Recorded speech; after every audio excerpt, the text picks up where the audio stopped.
Selamat sore saudara-saudara, selamat berbakti di dalam nama Tuhan Yesus. Hari ini adalah hari yang berbahagia kalau kita dapat bersekutu di dalam nama Tuhan. Kalau saudara-saudara sudah mendengar akan kesaksian daripada ibu tadi, mungkin saudara-saudara pikir kesaksian yang dikehendaki itu adalah kesaksian yang besar-besar gitu loh. Padahal saudara perhatikan firman Tuhan berkata apa? Barang siapa yang setia dalam perkara yang kecil, ia akan diberi tanggung jawab perkara yang besar. Jangan dikira bahwa perkara kelilipan matanya itu tidak besar. Coba kalau Anda yang kelilipan, ya toh? Dan saudara perhatiin saya membaca koran, justru perkara yang kecil itu bisa menyebabkan akibat yang parah.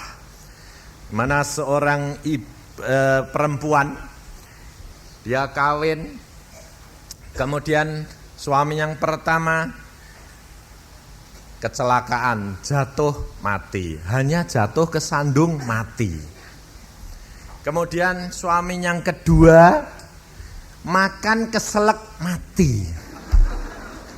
Loh, perkara makan itu kan masalah biasa toh. Loh, betul enggak?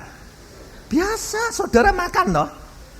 Dari kecil dikasih makan, bayi saja dimakan dijojoh, enggak bisa keselak kok. Ini sudah tua, sudah kawin, makan keselak mati. Apa dikira itu perkara besar? Hah? Perkara kecil, semua orang bisa makan. Suami yang ketiga berenang mati. Jadi akhirnya dia ke kubur itu tilik 3 suami, jejer-jejer. Dan setelah itu dia datang ke biro konsultasi. Dia berkata begini, biro jodoh, bukan biro konsultasi, biro jodoh. Dia mau mencari seorang suami, tapi yang tidak mau kawin. Sampai biro jodohnya ini kaget. Kenapa? Sebabnya kalau kawin mati lagi nanti. Matinya perkara yang kecil-kecil. Jadi dia bilang, saya mau cari suami yang mau kumpul kebu. Jadi tidak usah kawin. Saya yakin laki-laki kalau dicari gitu banyak yang mau. Iya toh? Sebabnya apa? Nah, tidak usah bayari kok, tidak kawin ya toh. Ini loh saudara, perkara yang kecil ini dapat menyebabkan fatal. Mengapa manusia ini tidak memperhatikan perkara kecil? Karena apa? Karena dia tidak menghargai akan karya daripada Allah. Ini loh saudara. Padahal udara yang kita hirup ini tidak usah bayar. Ya toh? Saudara tidak pernah merasakan kalau udara yang saudara hirup ini tidak usah bayar. Jadi tidak pernah mikir bahwa udara itu harganya mahal.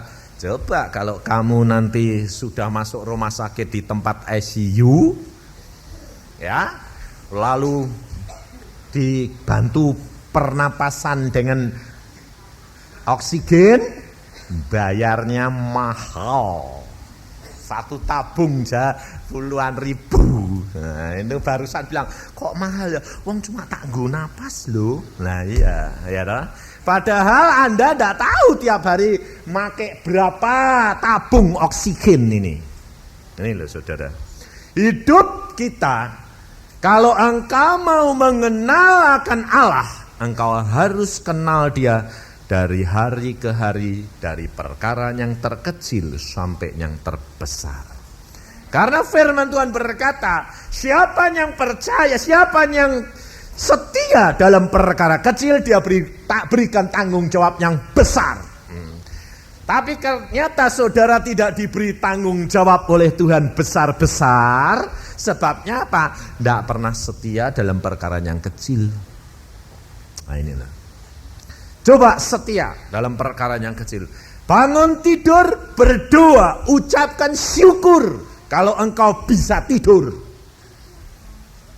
Banyak anak-anak Tuhan yang tidak mengucap syukur. Terima kasih Tuhan, tadi malam aku sudah tidurnya nyenyak, terima kasih. Saudara tahu, kalau kamu nanti kena penyakit tidak bisa tidur, kapok. Saya pernah melayani seorang perempuan 8 tahun tidak bisa tidur. Ayo.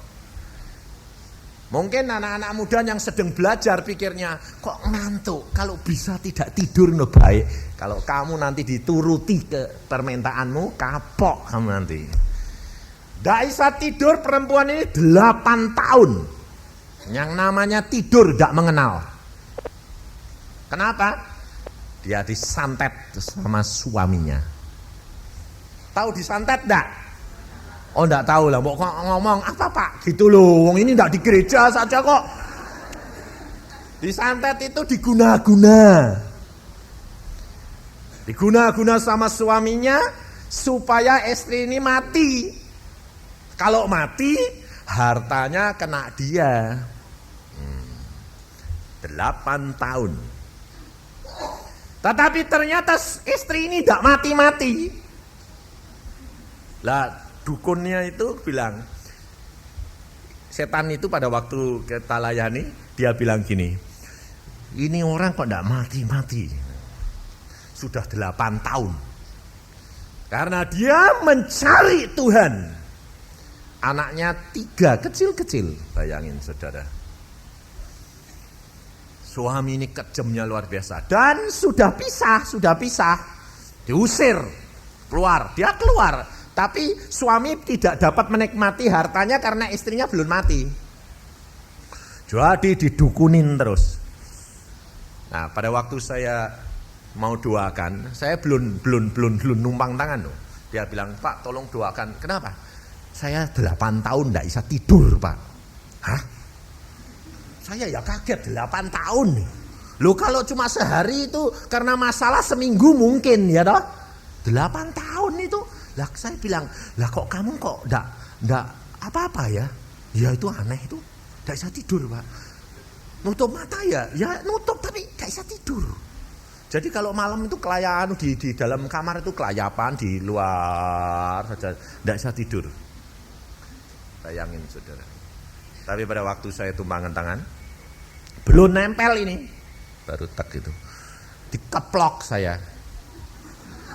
Untung saya enggak nutup mata, malah dikeplok. Oh, saya barusan gini, dalam nama Tuhan Yesus, gini, belum nempel, plok. Loh, saya bilang, loh. Lah kok ngeplok saya, pikir saya. Untungnya saya itu pada waktu itu belum nutup mata. Biasanya kalau sembahyang itu nutup mata toh.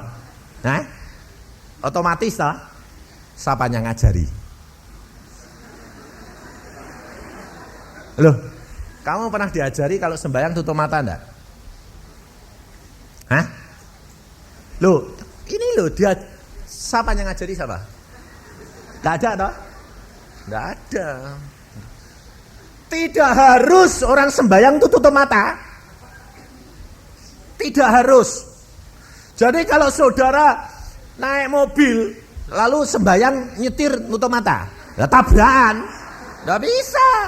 Kontak kita dengan Tuhan itu setiap saat.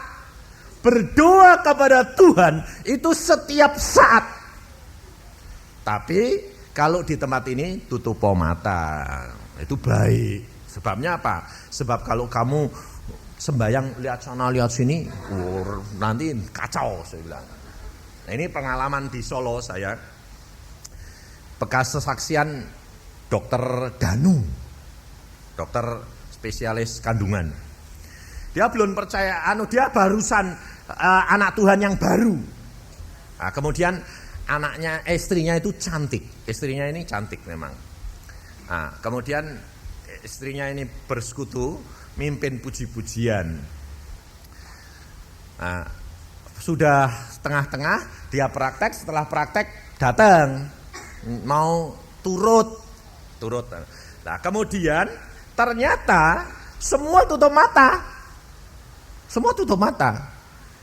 Yang enggak tutup mata ternyata siapa? Hah? Pendeta nih. Nah, pendeta nih pas yang datang pendeta muda. Muda.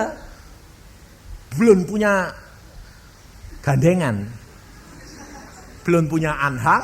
Lah, kelihatannya pendeta ini agak, loh ini kok cantik, siapa gitu ya. Jadi dia ini orang sembayang, yang istrinya dokter Danu sembayang, si pendeta ini liatin istrinya itu terus.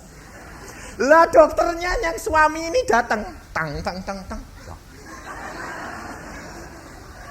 Orang baru percaya, dia lihat gitu, pendetanya gendeng apa? Wong semua sembayang tutup mata kok, dia kok kesengsem sama istri saya. Saudara tahu, sejak itu dia berkata, nggak usah pergi-pergi. Apa? Pendetanya mata keranjang. Nah, apa? Ini loh saudara. Makanya saya bilang, kalau di sini betul baik tutup mata. Sebabnya apa? Sebabnya memang kalau sembahyang itu dianjurkan untuk tutup mata supaya pikirannya itu tidak melayang kemana-mana. Tapi tidak harus kalau sembahyang itu tutup mata. Sebab kita harus belajar kontak dengan Tuhan. Ini loh saudara. Kita belajar hari ini, kenapa saya katakan ini? Supaya kita hidup bukan terpengaruh oleh daging. Apa yang kita lihat, apa yang kita dengar, tetapi dari dalam hati kita. Mari kita belajar firman Tuhan. Di dalam Ibrani pasal yang ke-8. Ibrani pasal 8 ayat yang ke-6 mulai. Kalau saudara perhatikan firman Tuhan berkata bahwa Allah pada waktu pertama kali dia mengadakan perjanjian dengan bangsa Israel pada waktu dia membawa Israel dari tanah Mesir, tanah perbudakan. Dan firman Tuhan mengatakan Allah memegang tangan mereka, tetapi ternyata mereka tidak setia. Betul enggak? Perhatikan. Setiap orang dalam kehidupan dunia ini tidak ada yang konstan, apalagi di luar Yesus. Semuanya mesti berputar. Bangsa Israel selama 430 tahun di dalam perbudakan, di dalam tekanan, generasi demi generasi. Tetapi satu saat Allah memutar roda kehidupan orang Israel menjadi kebebasan. Sebaliknya, Firaun, orang Mesir yang selalu memerintah, dia akan diputar oleh Tuhan. Kematian, malapetaka, kesengsaraan akan tiba. Demikian juga kehidupan kita, saudara. Di dalam dunia ini, sebentar di bawah, sebentar di atas. Apalagi kehidupan anak-anak dunia. Semuanya harus terjadi. Maka dari itu saudara, satu saat engkau akan mengalami di atas. Satu saat engkau akan mengalami di bawah. Tetapi perhatikan firman Tuhan. Orang yang berharap kepada Dia tidak pernah turun. Naik. Aku akan angkat engkau di atas bangsa-bangsa. Naik terus. Tapi kenapa anak-anak Tuhan banyak yang naik dan turun anjlok? Sebabnya mereka tidak setia kepada Tuhan. Kalau sedang di atas, ya rasanya itu gampang semuanya, ya toh. Kalau saudara sedang keadaan sehat, keadaan berkelimpahan, apa saudara mandeng orang lain? Gampang. Tapi justru saat saudara merasa itu, hati-hati, kejatuhan di ambang pintu. Maka kita harus belajar peka terhadap pimpinan daripada Roh Al Kudus. Saudara-saudara kepengin peka terhadap apa? Peka terhadap suara Tuhan? Peka terhadap kehadiran Tuhan? Tapi saudara tidak mau peka terhadap dosa. Kapan engkau bisa peka terhadap Tuhan kalau engkau tidak peka terhadap dosa? Banyak orang bertanya kepada saya, bagaimana Pak Yusa bisa dengar Tuhan? Bagaimana bisa hidup dengan Tuhan? Saya berkata, peka terhadap dosa itu otomatis kamu akan dekat Tuhan. Betul enggak? Karena Tuhan itu suci. Tuhan itu kudus. Kalau engkau sedikit-sedikit perasa ditegur Tuhan, aduh ini tidak boleh, ini tidak boleh, ini dosa, aku tidak lakukan. Otomatis Anda peka terhadap suara Tuhan enggak? Ya, saudara. Kehidupan kekristenan, bagaimana bisa peka terhadap dosa? Baca firman Tuhan. Air hidup ini yang akan mencuci kita. Terus mengalir. Duduk diam di bawah kaki Tuhan, dicuci bersih dengan firman-firman, maka engkau akan peka terhadap dosa. Ini fakta, saudara. Pada waktu saya di dalam pengasingan bersama dengan Tuhan selama 3 bulan, seorang diri dengan Tuhan, pada waktu saya dipanggil jadi hamba Tuhan, Tuhan mengatakan, kamu tinggalkan istri dan anak-anakmu, kamu pergi ke tempat yang aku tunjuk. Dan kemudian saya disuruh ke Cirebon, dan di sana tinggal seorang diri dengan Tuhan. Di rumah itu tidak ada yang lain, cuma saya sendiri, 1 tempat tidur, 1 meja, 1 kursi, lainnya tidak ada. Pembantu tidak boleh. Ketemu papa mama tidak boleh, saudara tidak boleh, istri anak tidak boleh. Saya bilang, Tuhan, apa kuat suruh sendirian gitu? Aku sudah ukur engkau mampu. Tapi Tuhan itu bijaksana, saudara. Kalau saya dari permulaan lalu dikatakan 3 bulan, oh pasti tidak kuat. Tuhan tidak pernah janji 3 bulan. Dia berkata, hidup dengan aku seorang diri. Saya pikir paling-paling seminggu, 2 minggu ya toh. Ya saya bilang oke, nanti saya mau ajari kamu sendiri. Ya, lalu saya pergi. Nah, lalu Tuhan bilang, aku sudah utus adikmu jemput engkau.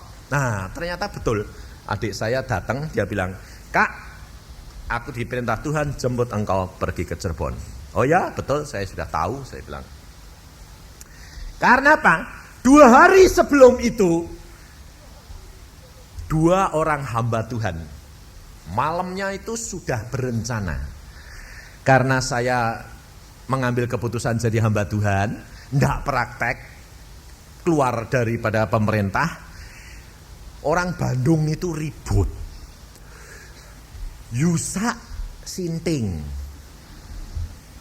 Wong jadi dokter kok ditinggal, sekarang nganggur. 3 bulan pengangguran di rumah, ndak melayani, ndak praktek. Lalu orang-orang persekutuan bingung semua, kacau. Kalau Tuhan yang manggil, kenapa 3 bulan suruh nongkrong? Nah ini loh saudara, memang ternyata anak-anak persekutuan itu anak-anak Tuhan tuh pinter-pinter jadi hakim. Lalu hamba Tuhan ini tidak kuat, 2 orang ini tidak kuat, dia ngambil rundingan. Perundingan begini, besok Pak Yusa culik, diculik, dibawa ke Ciloto, sewakan rumah, simpen di sana. Lalu katakan kepada orang persekutuan di Bandung, Yusa pergi melayani. Loh, sebab kalau tidak resah semuanya. Lalu malamnya Tuhan ngomong sama saya, saudara. Saya tidak tahu rencana itu. Malamnya saya dilihatkan, loh 2 orang hamba Tuhan ini datengin saya mau nyulik saya. Saya bilang, loh Tuhan, 2 orang ini karena dia resah, gak tahan gonjingan, anak-anak Tuhan gosip, dan akhirnya kamu mau diambil. Lah terus bagaimana Tuhan? Aku suruh nongkrong ya nongkrong. Saya bilang, besok aku perintah adikmu dari Cirebon datang, ambil engkau ke Cirebon untuk engkau hidup dengan aku sendiri. Nah, dua hamba Tuhan ini datang ke rumah saya. Sopan sekali. Selamat pagi Pak Yusa, saya bilang. Pura-pura saya bilang gitu. Langsung kaget dia. Loh, ada apa Pak Yusa? Saya tahu toh, kamu mau datang mau apa? Mau nyulik ini toh? Saya bilang. Kaget dia. Hah? Yang ngomong siapa? Nggak usah kamu yang ngomong. Setiap rencanamu bocor. Karena Roh Al Kudus memonitor hatimu. Loh, terus saya bilang, kamu punya rencana begini toh? Karena resah, saya kamu ambil sewa rumah. Kamu sudah sewa rumah toh di Ciloto. Kamu simpan saya supaya orang lain tidak tahu toh. Tak bisa datang saya. Tadi malam dia memberikan saya gambaran semuanya yang akan kamu lakukan. Melongok dia. Kamu tidak usah cari macam-macam, saya bilang. Saya bertanggung jawab dengan Tuhan. Engkau tahu, hari ini adikku dari Cirebon datang untuk menjemput aku. Dan aku hidup dengan Tuhan secara pribadi. Tidak usah pusing, saya bilang. Dia minta maaf, saudara tahu. Dan pada waktu itu adik saya datang dan saya bilang, lihat. Tanya, saya bilang. Lalu saya suruh tanya. Adikku saya kasih tahu enggak kalau dia saya suruh jemput? Enggak. Adik saya bilang, Kak, aku disuruh Tuhan untuk jemput kamu. Ayo berangkat ke Cirebon. Tahu? Saya bilang, Allahku perencana agung. Ini lihat saudara.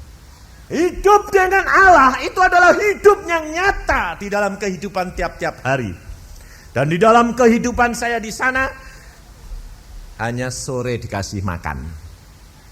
Karena memang Tuhan bilang, tidak boleh banyak makan. Jadi sore dikasih makan, suruh belajar. Wah, Tuhan disiplinnya saudara. Saya dulunya itu tidak tahu kalau dia itu disiplinnya luar biasa. Tuhan mengatakan jam 7 tepat kamu sudah hadir. Wah, oke. Jam 7 kurang 5 menit saya masih gitu-gitu. Kurang semenit saya masih gitu. Lebih semenit saya tidak tahu. Tuhan bilang, kamu berhadapan dengan siapa? Angkat-angkat kaki segala. Aduh Tuhan, kok galak amat tak pikir Tuhan ini. Tuhan disiplinnya luar biasa. Dan dibelajarin. Lalu dia mempelajari satu saat kepada saya, dia bilang begini. Setiap orang Kristen harus bersenjatakan dua hal. Kalau tidak, ia akan gampang jatuh dan akan terhilang. Waduh, kaget saya. Apa itu Tuhan? Pedang dan tongkat. Pedang adalah pedang roh. Tongkat adalah tongkat kebenaran. Nah, saya pada waktu itu dikasih gitu, pedang, tongkat. Wah, enak mana ini? Langsung saya ajarannya caranya gini. Tuhan kalau ngajar luar biasa saudara. Enggak diceritain dulu, enggak. Dihadapkan suatu kenyataan. Kasih senjata. Wah, hadapi kenyataan. Waduh, diserang orang. Nah, sekarang setiap pribadi di sini pikir, jawab sendiri dalam pikiranmu. Jujur tapi lo. Tidak usah kamu teriak-teriak, jawab sendiri. Nah, nanti saya akan ceritakan rohanimu itu sampai di mana. Tuhan itu luar biasa. Jangan khawatir, salah. Saya ya salah kok, tidak karu-karuan. Kira-kira buat saudara yang di sebelah kanan seneng mana? Kamu berhadapan dengan musuh. Musuhnya banyak. Langsung Tuhan bilang, ini senjata, pedang tongkat. Bingung gimana? Nah, kira-kira saudara yang di sebelah kanan apa? Hah? Coba angkat tangan yang pedang siapa? Setuju? Siapa yang setuju pedang? Ayo jujur yang jujur. Tapi yang lain kalau abstain itu namanya pelin-pelan. Nah, hati-hati ya. Kalau udah ngangkat tangan nanti dua-dua pelin-pelan. Masuk surga ndak neraka ndak awat ya, jangan enak. Jujur. Ayo. Siapa yang setuju kanannya tongkat. Lainnya di mana ini? Hah? Jati loh saudara. Jawabannya begini. Nanti jawab sendiri ya. Orang buta, mengapa dia membutuhkan tongkat? Sebab tongkat ini dipakai untuk mendeteksi apa yang di depan dia, betul enggak? Untuk mengetahui lubang sungai atau tidak, betul lah. Lalu orang buta kalau di tengah di jalan kan gini, jalannya mesti tak tak tak tak. Loh, itu betul lah. Tongkat ini persis ya, persis, mesti persis dong. Harus dipakai untuk mendeteksi apa yang di hadapan dia. Roh Kudus adalah tongkat kebenaran Allah. Dan dia firman Allah di dalam Yohanes 16 ayat 13 berkata, Aku akan kirim Roh Kudus untuk menuntun engkau dalam seluruh kebenaran. Maka anak-anak Tuhan, terutama yang baru lahir sampai menjadi dewasa, kerap kali masih buta rohani. Betul enggak? Saudara itu kerap kali buta rohani enggak? Taunya hadapi persoalan, yang mana jalan? Yang mana kehendak Tuhan ini? Ini, pilih. Betul enggak? Kamu memilihnya bagaimana? Harus dengan tongkat kebenaran Roh Kudus. Karena Roh Kudus sudah diberikan dalam hati. Firman Tuhan berkata, Aku akan mengadakan perjanjian yang baru, bukan dengan perkara jasmani. Perjanjian yang lama di Allah dengan orang Israel adalah hukum Taurat. Di mana jangan ini, perkara-perkara ibadah daging. Tetapi sekarang Tuhan mengatakan, Aku akan adakan perjanjian baru dengan engkau, Aku akan taruh firman-Ku ke dalam hatimu. Roh Kudus diberikan dalam hati kita sebagai tongkat untuk menuntun engkau. Lalu pedang roh adalah firman Allah. Dengan firman Allah kita melakukan segala perkara. Hal itu ditulis di dalam Efesus. Tentang tongkat kebenaran ditulis di dalam Ibrani pasal 1 ayat 8. Tahtamu ya Allah tetap untuk seterusnya dan selamanya, dan tongkat kerajaanmu adalah tongkat kebenaran. Menuntun. Kemudian pedang adalah pedang roh, terdapat di dalam Efesus ya. Efesus pasal 6 kalau tidak salah. Ya, Efesus pasal 6 ayat yang ke-17. Dan terimalah ketopong keselamatan dan pedang roh, yaitu firman Allah. Firman Allah ini pedang roh, perlunya untuk apa saudara? Untuk membabat, untuk memarang. Loh, betul enggak? Setan, dalam nama Tuhan Yesus, aku patahkan engkau, diparang, bak, kalah. Sakit penyakit, aku perintahkan dalam nama Tuhan Yesus, tang, hilang. Dan firman Allah toh, pedang roh itu firman Allah. Perhatiin saudara. Di dalam menghadapi musuh kita perlu firman Allah dan tongkat. Bagi saudara yang tadi sudah jawab, kalau berhadapan dengan masalah atau musuh, saudara langsung paling seneng pedangnya di tangan kanan. Sebabnya apa? Babat dulu. Nggak usah tanya Roh Kudus, bang tak petunjuknya tongkat, babat saja. Jadi ketemu musuh, daripada aku didahului, babat dulu. Nggak taunya saudara seiman dibabatin semua. Jadi batu sandungan, betul enggak? Ini loh saudara.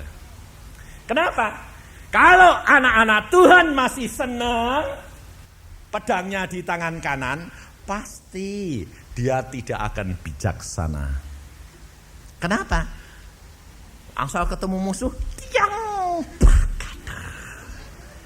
Contohnya ya. Lidah kita ini pedang enggak? Firman Allah itu kalau ada di dalam kita lakukan melalui apa? Lidah. Lidah ini adalah pedang yang tajam menusuk hati dan pikiran.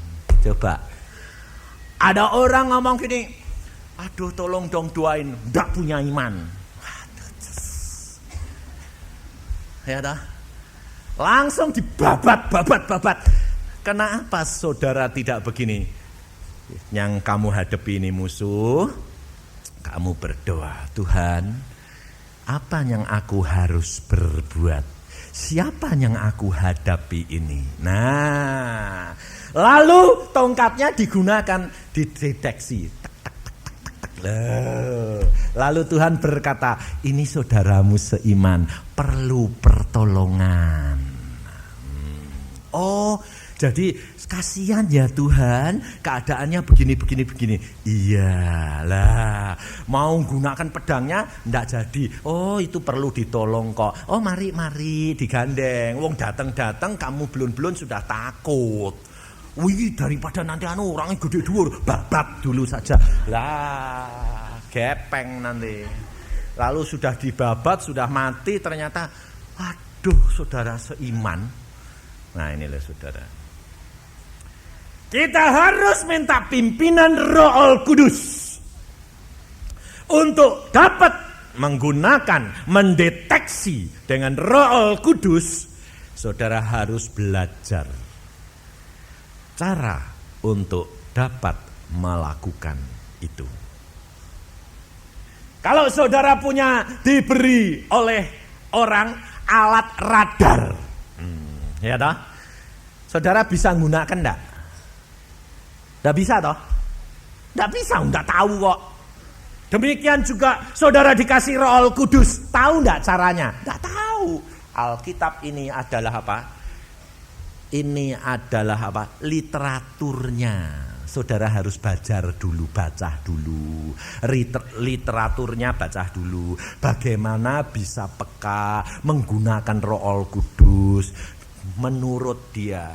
Kalau saudara punya mobil, kapan mobil itu saudara dapat gunakan dengan menurut kehendak saudara? Kalau saudara sudah menguasai dia toh, sudah ikut dia, sudah nuruti kehendak dia, betul enggak? Ini loh saudara. Kalau engkau sudah mengenal dia benar-benar, baru engkau dapat menggunakan. Demikian juga kita dengan Tuhan Roh Kudus, engkau harus turut dia. Nurut dia. Kalau engkau tidak mau nurut dia, engkau tidak akan dapat menggunakan dia. Dia memonitor setiap perbuatan anak-anak Tuhan. Dia memonitor musuh Anda. Setan dimonitor oleh Roh Kudus. Karena setan itu roh dan Roh Kudus itu roh. Dia memonitor terus. Inilah saudara. Mengapa anak-anak Tuhan tidak akan jatuh apabila dia selalu di dalam pimpinan roh? Dia tidak akan tergelincir. Dia tidak akan tertipu oleh segala macam tipu muslihat setan. Karena dia peka terhadap pimpinan roh. Inilah saudara. Maka dari itu engkau harus peka, belajar. Caranya bagaimana? Prakteknya ini sederhana sekali. baca firman, percaya sungguh, lakukan. Lalu berdoanya gampang, jangan terlalu muluk-muluk. Ngomong saja sama Tuhan. Kalau engkau mau pergi ke satu tempat, kamu katakan, Tuhan, aku mau pergi ke sana, tolong Tuhan Roh Kudus, engkau tuntun aku langkah demi langkah. Sudah selesai.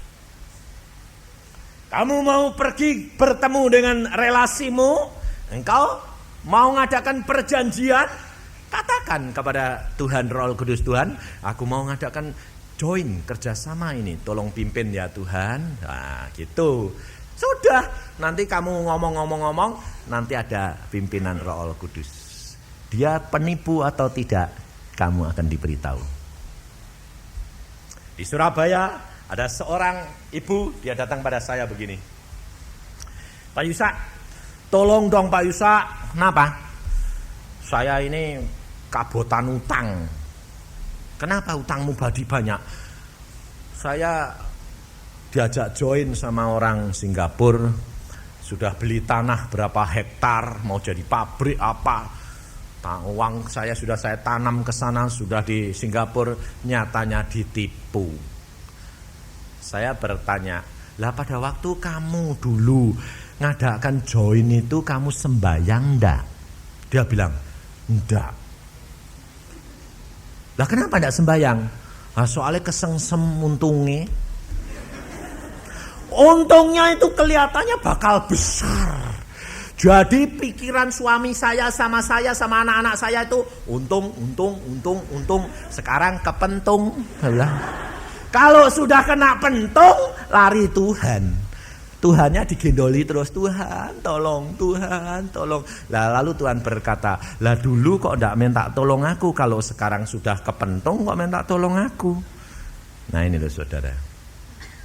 Ini banyak anak Tuhan terjadi perkara begini. Tapi setiap anak Tuhan harus dididik mulai dari bawah. Saya sendiri dididik Tuhan, suatu kenyataan. Pulang dari Irian Barat, bawa uang banyak karena kaya. Waktu zaman Trikora, saya ditugas ke Irian Barat. Oh, kaya saudara. Kaya, mau pergi ke sana dokter tidak ada yang mau. Takut dorpok. Jadi tidak ada mau. Dokter gigi saya datang ke sana, saya lapor ke Depkes tahun 68 itu, dia bilang gini. Saya minta. Waduh, sebelumnya itu dari rumah saya sudah agreement, perjanjian sama istri sama papa saya. Dia tanya gini, kamu mau tugas kemana? Saya bilang, kemana ya? Wes lah, kemana-mana ya, mau ya? Ya, tapi aja Irian Barat ya. Irian Barat sedang dor-doran, tidak usah. Ya, jadi kecuali Irian Barat ya. Lainnya mau. Ya benar ya, oke. Saya datang ke Depkes ke Jakarta ini, saya berdoanya mau masuk ke tempat dirjen ini, saya tanya ini, Tuhan, pimpin hati, mulutku, telingaku untuk melakukan kehendak-Mu. Nah, coba ngomong gitu toh. Gampang toh? Saya madep. Dirjen bilang, saya minta saudara berani berkorban untuk negara. Ya. Nah, saya langsung ya. Langsung dia bilang, saudara sudah 4 tahun tidak ada dokter gigi yang mau dikirim ke Irian Barat. Saudara saya minta berangkat ke Irian Barat. Ya, saya bilang. Lah saya setelah bilang iya, enggak sadar itu. Nah karena tadi minta pimpinan roh, dikuasai roh. Lalu saya, ya saudara tinggal tunggu panggilan segera berangkat. Baik, saya keluar. Sampai di luar, rohnya sudah enggak mimpin. Saya bilang, saya tadi kemana ya? Ke Irian Barat. Loh, keliru. Saya bilang, saya janji sama istri saya enggak mau kok. Balik saya. Masuk. Maaf, Pak, saya bilang, ada apa? Saya tadi janji ke Irian Barat. Iya, sudah saya tanda tangani surat perintahnya. Loh Pak, saya enggak mau ke Irian Barat. Dirjen itu bukan orang Kristen. Dr. Risalinur itu bukan orang Kristen, tapi pakai ayat Alkitab. Dia bilang apa? Saya minta Apa yang saudara sudah katakan ya, itu genapi ya. Ngomongan di tempat telinga saya, apanya ya di atas yang ya, lain dari itu jahat. Mak pelas saya. Langsung saya bilang, ya sudah Pak, saya berangkat. Saya bilang. Langsung saya sampai rumah, istri saya tanya, kemana? Irian Barat. Loh kamu enggak mau? Enggak tahu, saya bilang. Kenapa? Dia memaksa aku kehendaknya harus ke Irian Barat. Oh Tuhan ngomong gitu? Enggak ngomong, saya bilang. Lah bagaimana? Sebelum masuk saya ngomong. Saya bilang, Tuhan kuasai aku. Apa yang aku jawab itu kehendakmu. Lah kok kamu Lah enggak tahu kok. Enggak sadar, enggak sampai balik aku sampean sebab lupa. Lah kok bisa gitu? Lah katanya Tuhan, ya Tuhan jalan saja. Saudara tahu saya dikirim ke sana, uang banyak, tapi gajinya 5 hari habis. Saya bilang, waduh ini bagaimana ini? Tapi saudara tahu, Allah itu luar biasa. Melangkah ke sana kelihatannya semua tandus, semuanya padang gurun. Tetapi firman Tuhan berkata apa? Madu keluar daripada batu karang. Tak kelihatannya tandus tapi manis. Itu Tuhan.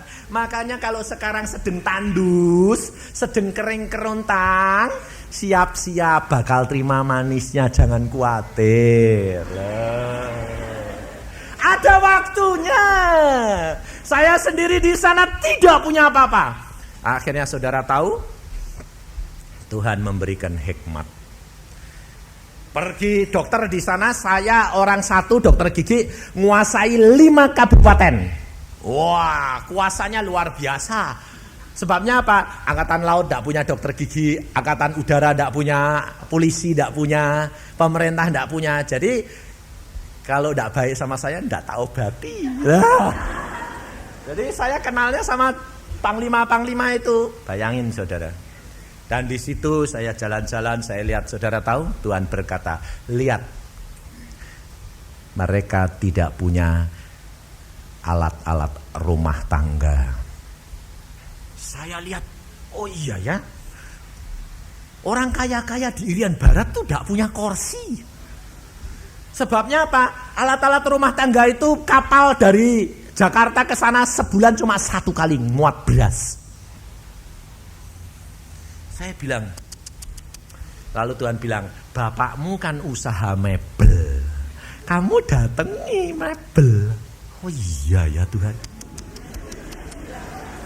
Saudara, oh luar biasa. Saya tidak punya modal, orang kaya saya datengin, join sama saya, mau nggak? Saya bilang, kenapa? Aku pinjem duitmu untuk datengin mebel. Wah luar biasa. Orang sana mesti ke Belanda-Belandaan, ukiran itu seneng, tidak pernah ada. Saya bilang, saya datengin ukiran. Tapi belum itu dulu, saya bilang, saya mau pulang dulu. Sebab izin pulang cuti 6 bulan bisa saya pulang. Pulang tidak bawa alat rumah tangga, bawanya mebel ukiran semua. Tapi saya lapornya sama pemerintah nakal. Lapornya barang rumah tangga. Lah memang barang rumah tangga.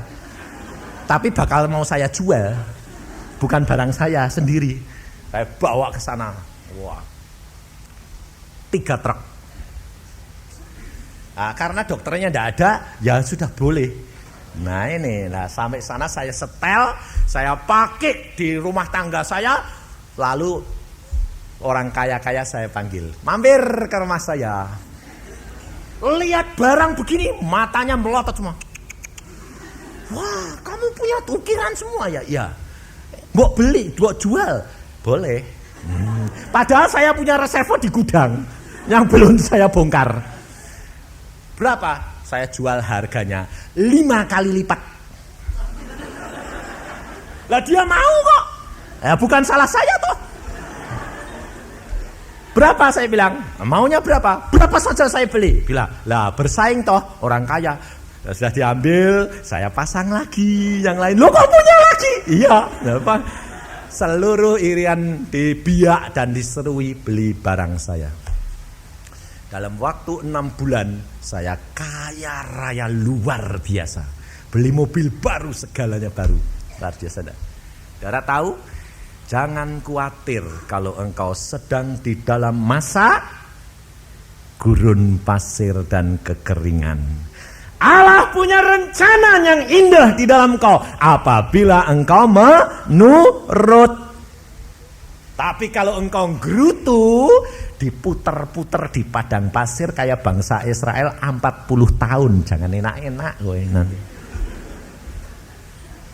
Firman Tuhan berkata jelas, firmanku aku tanam ke dalam akal budimu dan hatimu.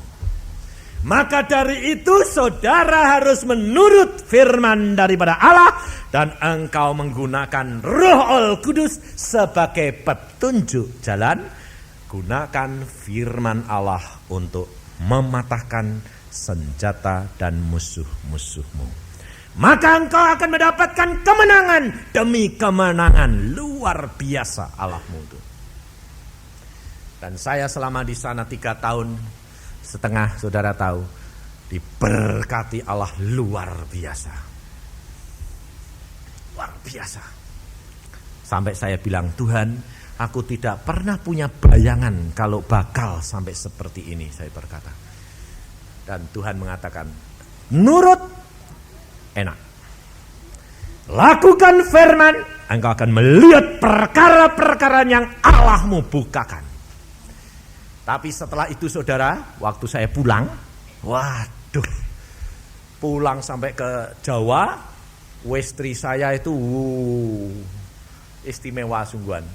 Sebab di sana 3 tahun setengah ndak lihat barang bagus-bagus, turun di Jakarta, pergi ke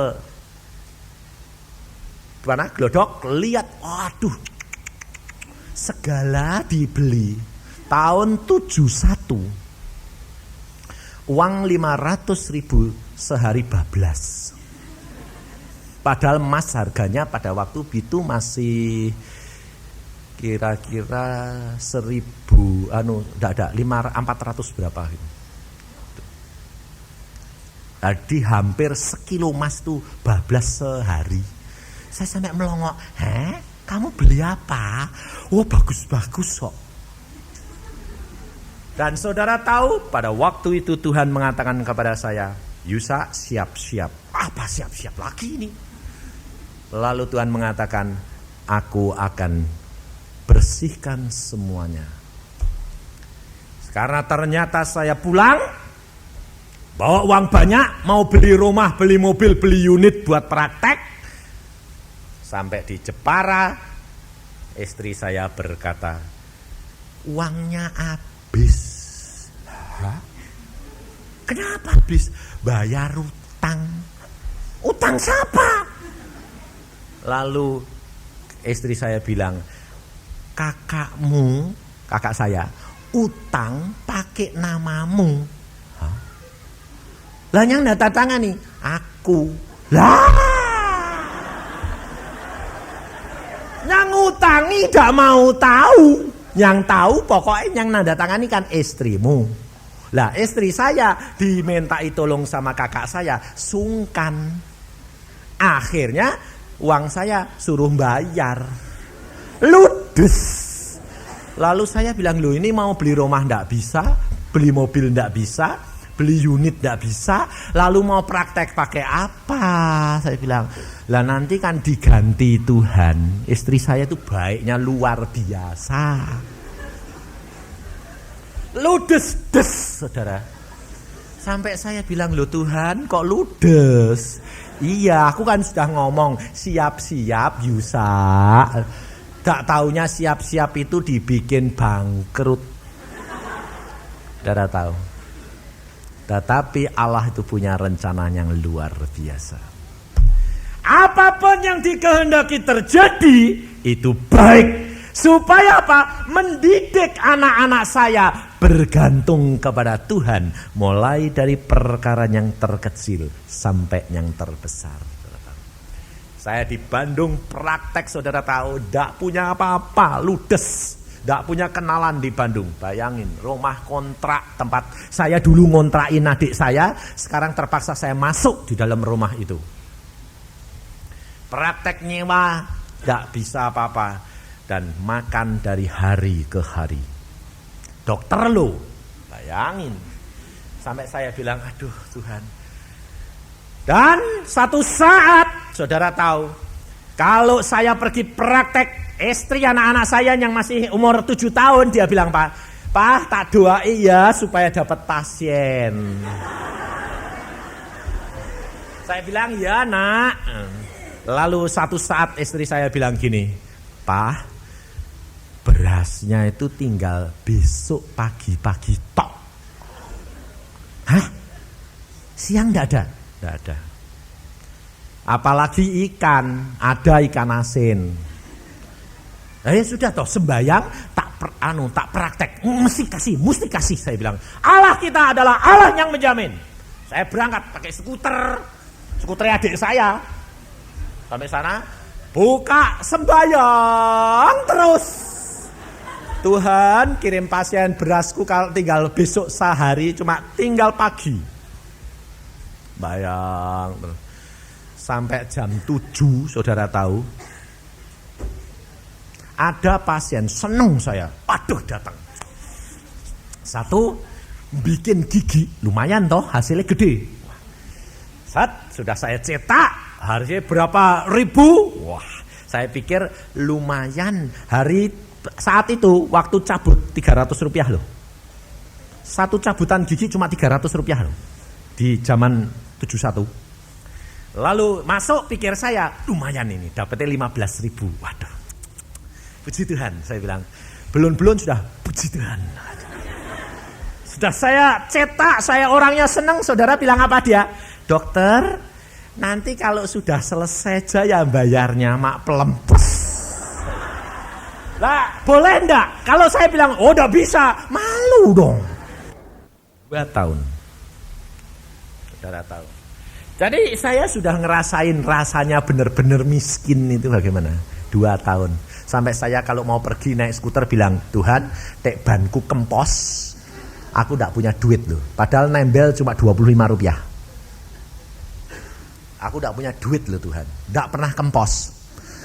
Pernah ngantongi uang 50 rupiah, bani kempos. Wah, lebih baik enggak ngantongi duit, enggak kempos, saya bilang.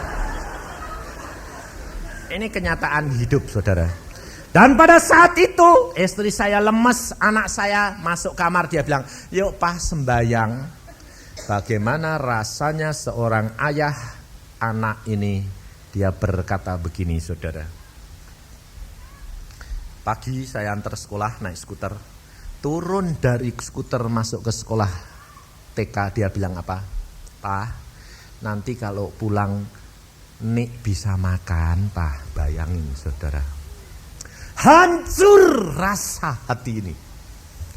Ditanya seorang anak perempuan saya, dia bilang, Pak, nanti kalau pulang Nik bisa makan, Pak. Bayangin, saudara. Dokter namanya. Saya hancur pada saat itu. Saya bilang, dapat. Saya katakan, dapat. Mengapa saya katakan? Karena saya berpegang akan firman. Dia mesti jamin, saya berkata. Saya pulang, saya masuk kamar dan istri saya bilang, yuk kita masuk kamar sembahyang. Kenapa? Saya menangis di hadapan Tuhan, saya katakan, anakmu bertanya minta makan. Dia menangis di hadapan Tuhan dan aku berkata, Tuhan, burung kau beri makan, aku pun kau akan beri makan. Kau dengar teriakan anakku minta makan, Tuhan, hanya nasi. Dan pada saat itu Tuhan berbicara kepada saya. Aku sudah sediakan segala-galanya, anak. Saya bilang, amin. Setelah saya berdoa dan amin, saya bilang sama istri saya, jangan kecewa, jangan menangis, jangan susah, Allahmu sudah sediakan. Bagaimana caranya? Tidak tahu. Inilah saudara. Anak saya pada waktu itu dia tanya, saya bilang, bisa nak, mesti makan. Papa nanti jual pakaian. Enggak, pakaiannya sudah tidak ada yang dijual. Abonemen koran saja tidak mampu, saudara. Pakaian sudah tidak ada yang pas-pasan. Enggak, utang orang, Pak. Enggak, Papa tidak mau utang. Enggak pernah Papa mau utang orang. Lah bagaimana caranya? Nak, engkau nanti lihat Allahmu yang memelihara engkau. Waktu saya selesai berbincang-bincang dengan istri saya katakan, ayo gak usah susah, kita pokoknya lakukan apa yang Tuhan mau. Ucapkan syukur, saya bilang. Ada bel. Saya bilang, siapa lagi? Sudah tidak ada duit ini. Jadi sama saja saudara, orang kalau tidak punya duit itu ya gitu. Lalu saya buka, saudara tahu, kiriman beras dari ibu saya 20 kilo 3 hari yang lalu sudah dikirim. Kenapa? Di Jepara pada waktu itu ibu saya lihat beras rojo lele besar-besar. Dia bilang, biarpun anakku dokter tidak bakal bisa makan kayak gini, kirimi 20 kilo. Tidak taunya saya sedang kelaparan. Persis tiba datangnya. Allah itu tahu yang akan terjadi. Engkau sudah diukur bahwa engkau cakap untuk menanggungnya. Pada waktunya akan diberikan jalan keluar. Waktu saya terima saya bilang, wah tumben. Itu satu kali satu-satunya sampai mama saya meninggal. Itu ngirim beras cuma sekali. Sebabnya dokter tidak pernah rasa kurang. Lalu istri saya, wah ajaib ya Tuhan. Amin. Saya bilang, sekarang masak anakmu makan. Saya bilang. Lalu istri saya bilang, lawuhnya apa? Ikannya apa? Nanti kan dikirim Tuhan. Saya bilang, ya sudah, amin, puji Tuhan. Sebentar lagi, lagi. Apa? Ayam goreng Kalasan. Dari mana? Kakak istri saya Semarang. Datang lagi 2 ekor. Kling lah. Saya katakan amin. Saya naik skuter ketawa-ketawa muji Tuhan. Anak saya langsung keluar bilang apa? Pak, ada nasi. Ada. Bagaimana caranya? Saya ceritakan. Lalu dia berkata, sampai rumah dia tekuk lutut. Dia bilang, Tuhan, engkau kaya. Engkau adakan segala-galanya bagi kami. Ini saudara. Segala perkara yang terjadi, Allah punya rencana. Jangan khawatir. Jangan bimbang, Allahmu tahu apa yang perlu bagimu. Amin. Mari kita berdoa.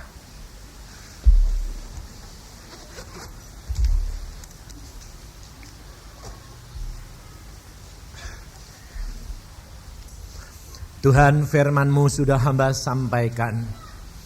Engkau tahu keadaan anak-anak-Mu di tempat ini Tuhan. Apabila mereka sekarang di dalam masa kegersangan, biarlah Engkau teguhkan iman percaya mereka, sehingga mereka tahu bahwa ada satu Allah yang sudah merencanakan segala perkara. Terima kasih Bapak akan apa yang Engkau telah berikan, karena kami tahu segala perkara Engkau peliharakan kami. Terima kasih, hamba-Mu serahkan anak-anak-Mu kembali dalam tangan-Mu, karena mereka adalah milik-Mu. Berikan kepekaan untuk dapat peka terhadap pimpinan Roh Kudus, tongkat kebenaran-Mu. Dan berikan kuasa untuk menggunakan pedang roh untuk melawan segala tipu muslihat iblis. Terima kasih Bapa. Dalam nama Tuhan Yesus kami mengucap syukur semua perkara ini. Amin.